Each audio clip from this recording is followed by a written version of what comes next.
வணக்கம் சிம்மராசி நண்பர்களே. இந்த 2026 வருடத்தில் குரு பயிற்சி வரப்போகுது. மே மாதம் 26 வருது. இந்த குரு பயிற்சியினால் உங்களுக்கு எந்த மாதிரியான பலன்கள் கிடைக்கும் அப்படிங்கிறத நாம் இப்போ பார்க்கலாம். இப்போ கடந்த குரு பயிற்சி அப்படிங்கிறது உங்களுக்கு ரொம்ப நல்லா இருந்துச்சு. காரணம் உங்களுடைய ராசிக்கு 11வது ராசியில் இருந்துச்சு. 11வது ராசிங்கிறது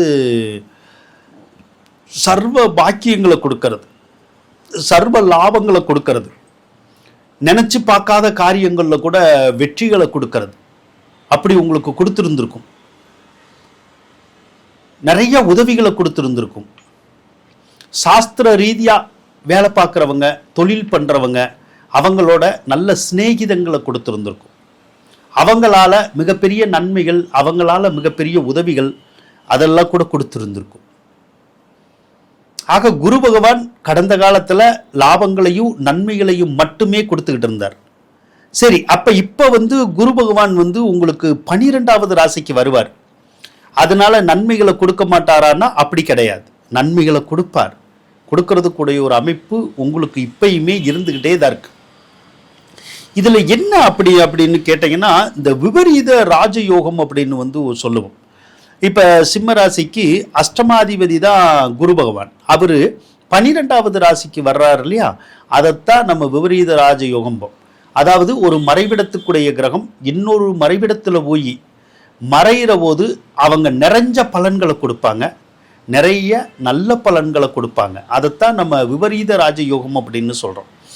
விபரீத ராஜயோகம்ங்கிறது நம்ம ஒரு இதில் எதையுமே ஒரு வெற்றியவோ தோல்வியவோ எதையுமே நம்ம எதிர்பார்த்துருந்துருக்க மாட்டோம். ஆனால் எதிர்பாராத காரியத்தில் பூரா வெற்றிகள் கிடைச்சிரும். நன்மைகளை எதிர்பார்த்துருந்துருப்போம், கடந்த காலத்தில் கிடைக்காத நன்மைகள் எல்லாம் இப்போ கிடைச்சிடும். எதிர்பாராத பணவரவு, வாழ்க்கையில் எதிர்பாராத விதத்தில் மிகப்பெரிய செல்வம், செல்வாக்கியம் இதெல்லாம் கொடுக்கறது தான் விபரீத ராஜயோகம் அப்படின்னு சொல்கிறது. அதே போல் சிலருக்கு சொத்து பத்துக்களை கொடுக்கும், சிலருக்கு வண்டி வாகனங்களை கொடுக்கும், சிலருக்கு நகை நட்டுகளை கொடுக்கும். இப்படி எல்லாம் கொடுக்கறதுக்கு பேர் தான் அந்த விபரீத ராஜயோகம் அப்படின்னு நம்ம சொல்கிறோம். அதனால தான் துள்ளி குதிக்கும் அப்படின்னு சொல்லலாம் சிம்மராசியை. அதே மாதிரி அள்ளி சேர்க்கும் அப்படின்னு சொல்லலாம். துள்ளி குதிக்கும், அள்ளி சேர்க்கும்னா என்னது? துள்ளி குதிக்கும் அப்படின்னாலே எதிர்பாராத விதத்தில் சந்தோஷங்கள் வரும். அந்த சந்தோஷத்தினால திக்குமுக்காடி போகிறது, துள்ளி குதிக்கிறது, அந்த விஷயத்தை கொடுக்கும். அள்ளி சேர்க்கும் அப்படிங்கிறது என்னது? எதெல்லாம் நமக்கு கிடைக்காதோ அதை பூரா கொடுக்கும். அதைத்தான் அள்ளி சேர்க்கும் அப்படின்னு நம்ம சொல்கிறோம். ஆக குருனால கிடைக்காத ஒரு பலனே இருக்காது. மிகப்பெரிய யோகம், மிகப்பெரிய நன்மை இதெல்லாம் அந்த விபரீத ராஜயோகத்தின் மூலமாக குரு பகவான் உங்களுக்கு கொடுப்பாருங்க. அடுத்து குரு பகவான் 5ஆம் அதிபதி. 5ஆம் அதிபதி எப்பையெல்லாம் பலம் பெறாரோ அப்போ பூராமே நமக்கு நன்மைகள் கிடைக்கும். எப்படி நன்மைகள் கிடைக்கும் அப்படின்னா, குழந்தை விஷயத்தில் நன்மைகள் கிடைக்கும். அதாவது குழந்தை பெற்றுக்காதவங்க குழந்தை பெற்றுக்கிறதுக்குடைய ஒரு வாய்ப்புகளை உருவாக்கும். அதே மாதிரி எந்த ஒரு விஷயமும் ஆரம்பத்தில் கொஞ்சம் நல்லா போகும், சரிங்களா? கடைசி நேரத்தில் ஏதாவது தடை தாமதம் ஏற்பட்டுக்கிட்டே இருக்கும் ஒரு காரியம் நடக்கிறதுல. அதே மாதிரி ஒரு காரியத்தை திரும்ப திரும்ப செய்கிற மாதிரி வரலாம் சில நேரம். ஏன்னா அஷ்டமாதிபதியும் உங்களுக்கு வலிமை வர்றார், பஞ்சமாதிபதியும் வலிமை வர்றார். பஞ்சமாதிபதி வலிமை வர்றது யோகம், அஷ்டமாதிபதி வலிமை வர்றது தடங்கள். அப்போ எந்த ஒரு காரியத்தை எடுத்தாலும் ஒரு முறைக்கு இருமுறை செய்ய வேண்டியது வரும், ஒரு முறைக்கு இருமுறை அலைய வேண்டியது வரும். ஆனால் ஒரு முறைக்கு இருமுறை செஞ்சாலும் ஒரு முறைக்கு இருமுறை அலைஞ்சாலும் வெற்றி வாய்ப்புகள் என்னமோ நமக்கு தான். அப்படி ஒரு அமைப்பு இந்த குரு பயிற்சியில் உங்களுக்கு இருக்கு. அதே போல குரு பகவான் அஷ்டமாதிபதியாக வர்றதுனால சில நேரத்தில் நம்ம எந்த ஒரு காரியத்தை செஞ்சாலும் யோசிச்சு செய்யணும். அதாவது ஒரு காரியத்தில் இறங்குறோம், நம்மளால ஜெயிக்க முடியுமா ஜெயிக்க முடியாதா அப்படிங்கிறதெல்லாம் நல்லா யோசிச்சுக்கிட்டு செய்யணும். அதே போல எதிரியினுடைய பலம் அறிஞ்சு நம்ம செயல்படணும். அப்படி செயல்பட்டோம்னா கண்டிப்பாக நாம தான் ஜெயிப்போம். அப்படிதான் இந்த குரு பயிற்சி உங்களுக்கு வந்திருந்திருக்கு. அடுத்து குரு பகவான் இன்னொரு வேலை செய்வார். என்ன அப்படின்னா, உங்கள் ராசிக்கு 12வது ராசியில தான் இருக்கார். அப்போ 12வது ராசியில குரு இருந்தால் நல்லதானா? நல்லது தான். சரி, என்ன நடக்கும்? 12ல் குரு இருந்தால் விரய செலவுகள் வரும். அதுவும் சுப விரயம் அப்படின்னு நம்ம சொல்லுவோம். சுப விரயம் அப்படின்னா என்ன? அதாவது நமக்கு பயனுள்ள செலவுகளை தான் சுப விரயம்னு சொல்லுவோம். இப்போ ஒரு வண்டி வாங்குறோம், அது சுப விரயம். ஒரு வீடு கட்டுறது, வீடு வாங்கிறது, பழைய வீடை திருத்தி அமைக்கிறது, ஏதோ சொத்து பத்துக்கள் வாங்கிறது, நகை நட்டுக்கள் வாங்கிறது, இதுதான் சுப விரயம் அப்படின்னு சொல்றது. அதாவது ஒரு நல்ல காரியத்துக்காக நம்ம செலவழிக்க போறோம், அதைத்தான் சுப செலவுகள் அப்படின்னு சொல்லுவோம். அந்த சுப செலவுகள் வர்ற மேல இருந்து அடுத்த மே வரைக்கும் உங்களுக்கு தொடர்ந்து இருந்துகிட்டே இருக்கும். அதனால அந்த செலவுகள் அதிகமாகறனால கையில காசுக்கு கொஞ்சம் டைட் பொசிஷன் வரலாம். ஏன்னா நிறைய செலவுகள் வந்துகிட்டு இருந்தா, அது நல்ல செலவா இருந்தாலும் சரி, நிறைய வருது அப்படின்னா நம்ம கொஞ்சம் நகை நட்டுகள் எல்லாம் வச்சு கூட செலவழிக்கிற மாதிரி கூட சிலருக்கு வந்துடும். ஆனா அந்த நகை நட்டுகளை வச்சு செலவழிச்சாலும் மறுபடியும் அது சுப கடனா மாறும். சுப கடன் அப்படிங்கிறது நல்ல விஷயத்துக்காக நம்ம கடன் படுறது. அந்த கடனை அடைக்க முடியுமானா முடியும். அதையும் அதே குரு தான் உங்களுக்கு செஞ்சு கொடுப்பாருங்க.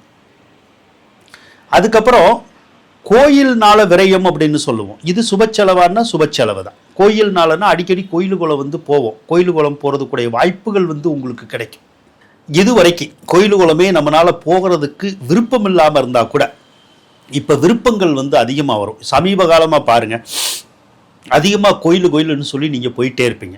இதிலிருந்தே நம்ம கண்டுக்கலாம். அதே மாதிரி ஆன்மீக நாட்டத்தை கொடுக்கும்.